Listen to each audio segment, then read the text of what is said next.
Definisi struktur organisasi. Perkembangan dalam berbagai bidang pada beberapa tahun terakhir menjadikan organisasi-organisasi mengadakan perubahan atau pembaruan terhadap bentuk struktur organisasinya. Berbagai desain struktur organisasi dimaksudkan untuk memberikan solusi yang paling mendukung dan mempermudah secara efektif dan efisien bagi anggotanya untuk melakukan kegiatan organisasinya dalam mencapai sasaran organisasi. Berkaitan dengan hal di atas, maka yang dimaksud struktur adalah struktur is the arrangement or interrelation of all the part of a whole, manner of organization or construction. Struktur organisasi adalah bagaimana tugas pekerjaan dibagi, dikelompokkan, dan dikoordinasi secara formal, dan lebih lanjut dapat pula dikatakan bahwa organization structure defines how tasks are to be allocated, who report to whom, and the formal coordination mechanism and interaction pattern that will be followed. Namun demikian, perlu diberikan batasan yang dimaksud dengan struktur. Struktur adalah pola interaksi yang ditetapkan dalam suatu organisasi dan yang mengkoordinasi teknologi dan manusia dalam organisasi. Sedangkan struktur dalam konteks grup adalah standar perilaku yang diterapkan oleh kelompok, sistem komunikasi, dan imbalan serta mekanisme sanksi kelompok, sehingga dapat disimpulkan bahwa struktur organisasi adalah pola formal untuk mengelompokkan orang-orang dan pekerjaan, pola formal aktivitas dan hubungan antara berbagai subunit organisasi yang sering digambarkan melalui bagan. Sedangkan organisasi adalah pemberian struktur, susunan dan garis kekuasaan dan tanggung jawab dalam penempatan personal. Susunan dan garis-garis kekuasaan serta tanggung jawab itu menentukan bentuk dan sifat organisasi itu secara keseluruhan, di mana hubungan struktural yang mengikat dan kerangka dasar tepat individu-individu dikoordinasi yang di dalamnya dilakukan pembagian kerja, karena adanya bidang kerja yang harus diselesaikan dan adanya orang-orang yang wajib menunaikan tugas tertentu. Dasar-dasar struktur organisasi. Beberapa hal yang harus diperhatikan oleh para manajer dalam merancang struktur organisasi. Ada 6 unsur yang harus diperhatikan, yaitu A. Spesialisasi kerja.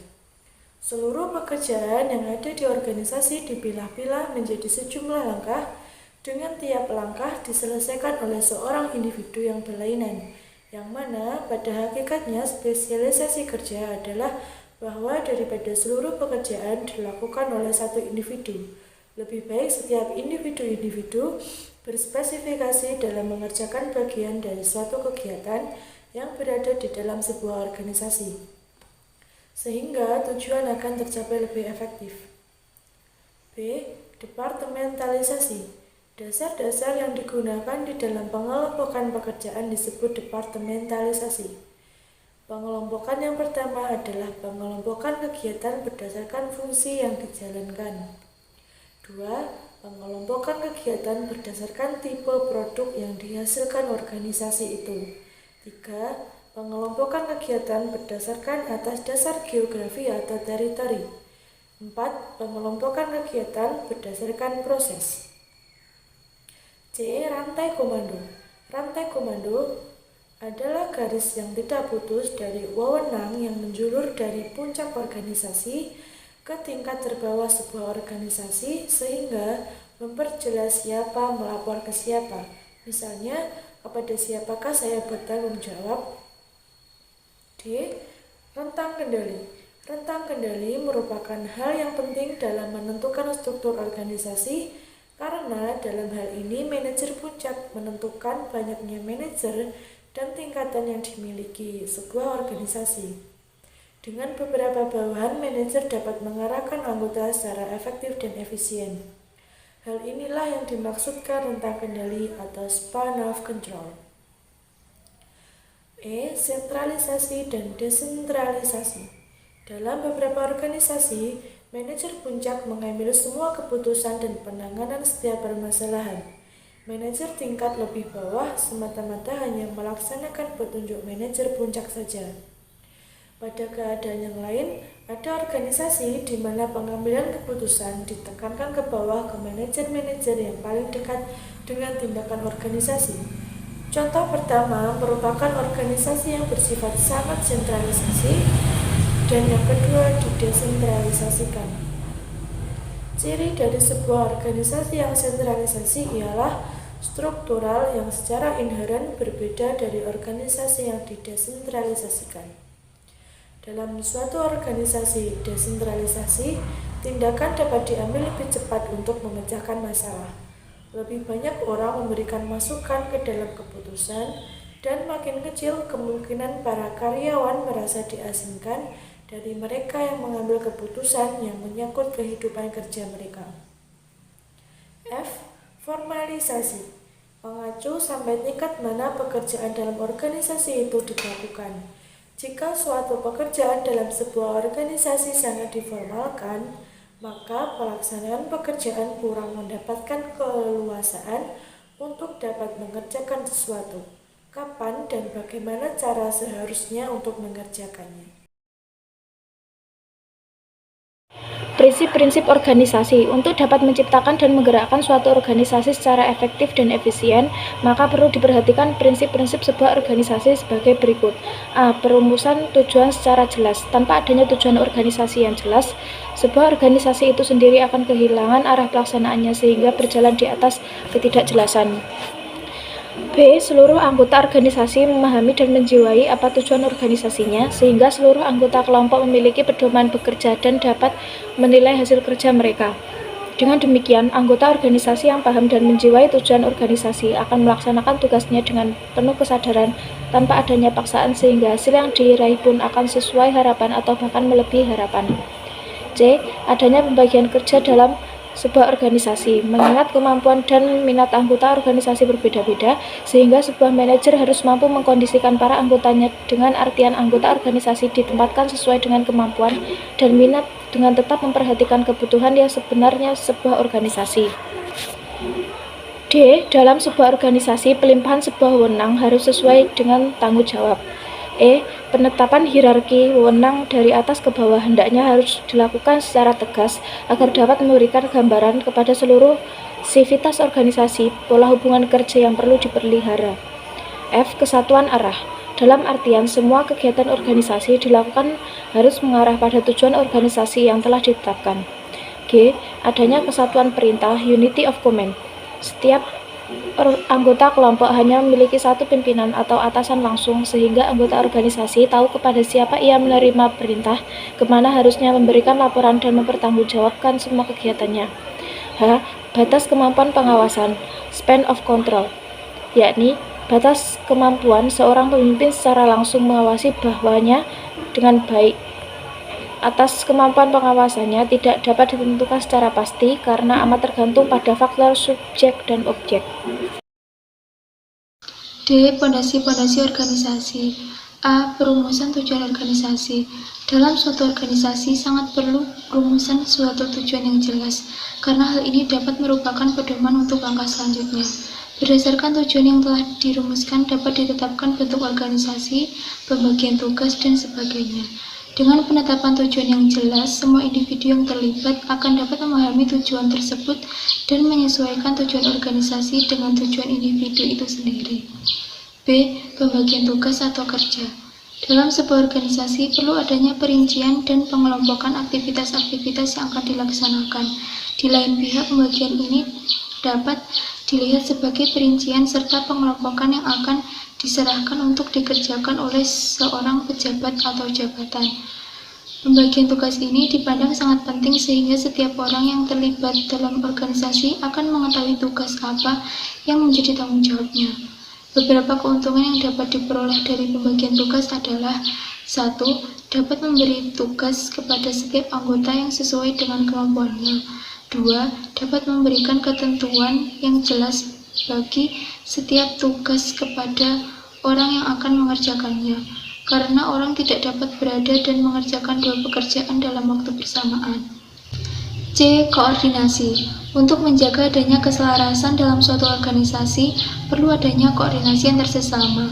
Koordinasi memastikan masing-masing bagian pekerjaan dan ketetapan pelaksanaan para pekerja dalam suatu organisasi, dan untuk memastikan tidak adanya bagian yang kelebihan tenaga maupun yang kurang tenaga kerjanya.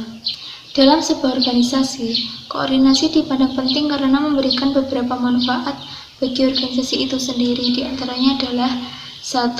Dapat menghindari perasaan saling lepas antara sesama anggota organisasi. 2. Dapat menghindari saling mengandalkan posisi dan pertengkaran antara sesama anggota organisasi. 3. Dapat menghindari terjadi kekembaran tugas dan kekosongan pelaksana bagian tertentu dalam organisasi. 4.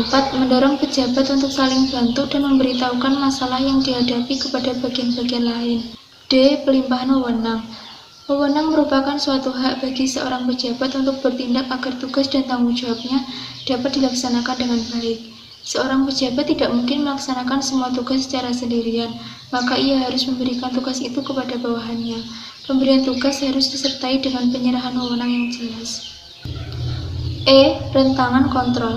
Rentangan kontrol adalah jumlah terbanyak bawahan langsung yang dapat dipimpin dengan baik oleh seorang atasan tertentu.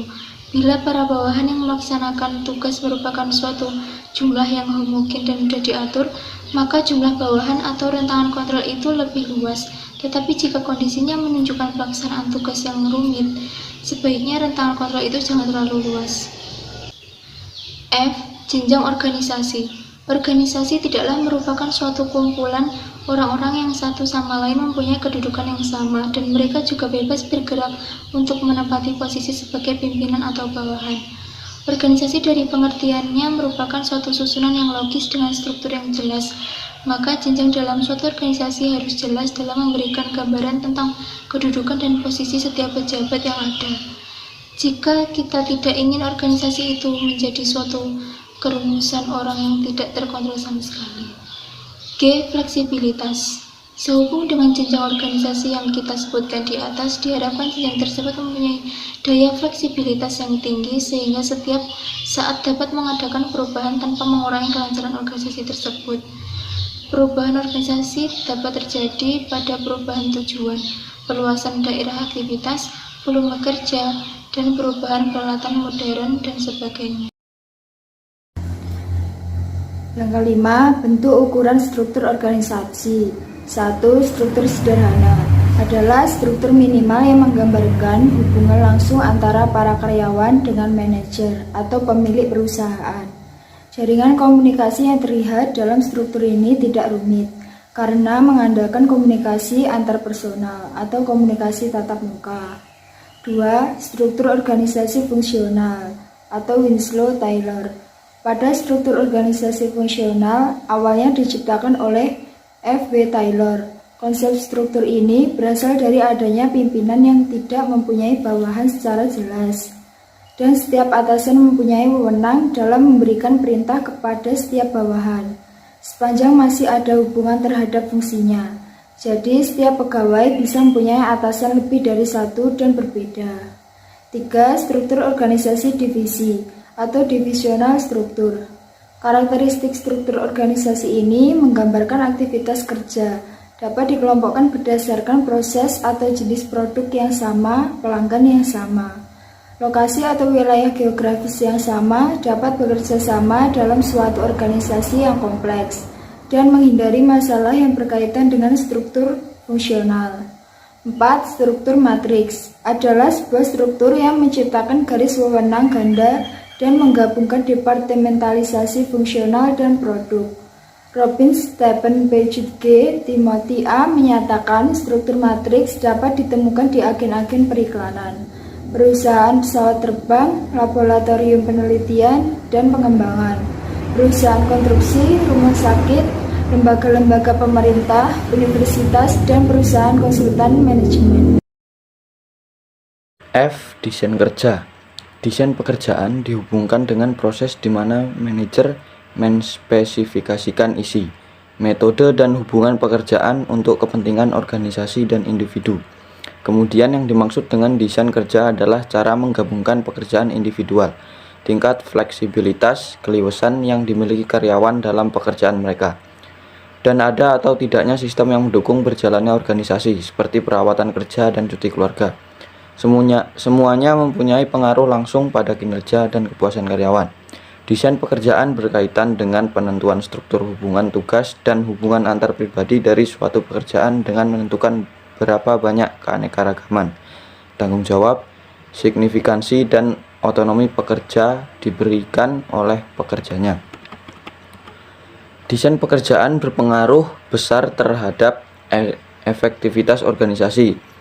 Kepuasan kerja dipengaruhi oleh tuntutan pekerjaan dan sejauh mana tuntutan tugas tersebut sesuai dengan kemampuan seseorang. Kadangkala perubahan tugas yang sangat sederhana dapat menyebabkan perubahan besar pada pemegang tugas tersebut. Dengan berkembangnya organisasi dan perubahan faktor lingkungan menyebabkan organisasi perlu melakukan desain ulang terhadap pekerjaan. Dua strategi utama dalam mendesain ulang pekerjaan adalah spesialisasi tugas atau sering disebut dengan penyederhanaan tugas atau job simplification, dan pemekaran pekerjaan, job enlargement. Spesialisasi atau penyederhanaan. Tugas manajemen ilmiah telah melakukan analisis desain pekerjaan. Perhatian mereka terpusat pada masalah peningkatan produktivitas dan efisiensi. Untuk mencapai tujuan itu, mereka merancang untuk memilih pekerjaan ke dalam komponen-komponen tugas. Konsepnya adalah bahwa pekerja yang melakukan pekerjaan berulang-ulang akan menghasilkan efisiensi kerja yang lebih tinggi. Penyederhanaan kerja akan mengurangi cakupan dan kedalaman pekerjaan, dan hal itu akan mempengaruhi karakteristik tugas. Variasi keterampilan, identitas tugas, otonomi menjadi berkurang, dan umpan balik sering kali diperkecil. B. Pemekaran pekerjaan atau job enlargement.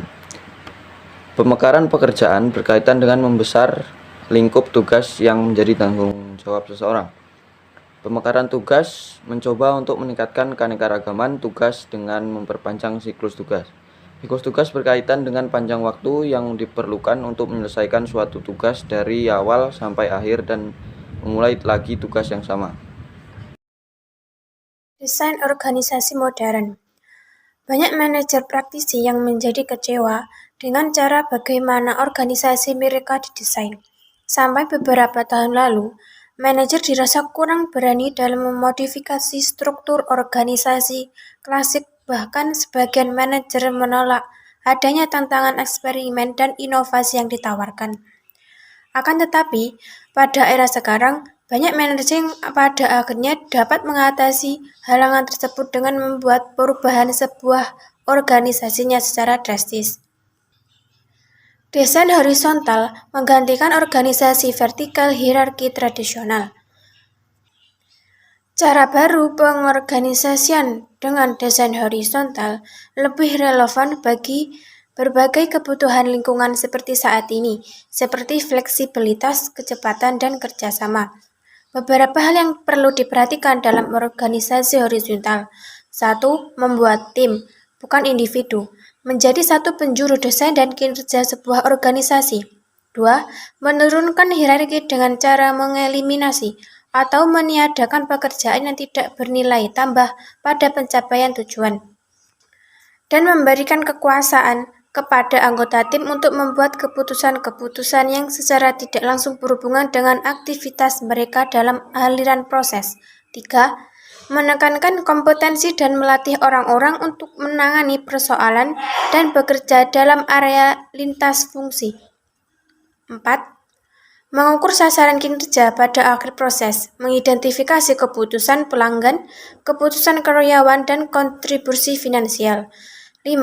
Membangun budaya keterbukaan, kerjasama, dan kolaborasi, budaya yang fokus pada peningkatan kinerja yang terus-menerus, dan nilai-nilai pemberdayaan karyawan, tanggung jawab, dan kesejahteraan karyawan.